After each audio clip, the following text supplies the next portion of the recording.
The Queen of Granada, by M. Riff. Chapter 36, The Tourist Bus. They both fell into silence. The rain outside, with condensation on the window from the inside, made it difficult to keep an eye on the surroundings. Yet Rita seemed to predict the bus driver's movements accurately, subtly tapping her finger on the windowsill before each overtake. The torrential rain had forced the other drivers to slow down considerably to avoid aquaplaning. This gave the bus driver the opportunity to almost slalom in and out and overtake one vehicle after another. Driving past a small car was one thing and being on the wrong side of the road for the entire length of another bus something quite another.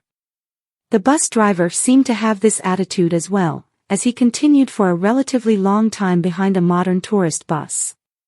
Finally, he lost patience and launched a risky maneuver. Despite the visible sharp curve straight ahead, he swerved into the opposite lane to pass the tourist bus. However, he was apparently unlucky that day. An oncoming lorry appeared in the curve and for a brief moment it seemed that disaster was inevitable. Immediately the German driver of the tourist bus stepped on the brake, enabling the Granada bus to narrowly overtake it and return to its own lane. The passengers in the first row were pale and terrified, but they soon calmed down. It seemed as if the bus driver had learned his lesson and started driving at a reduced speed, like the other drivers on the road. Rita was aware that it would be against his nature, and he would soon resume his speed frenzy.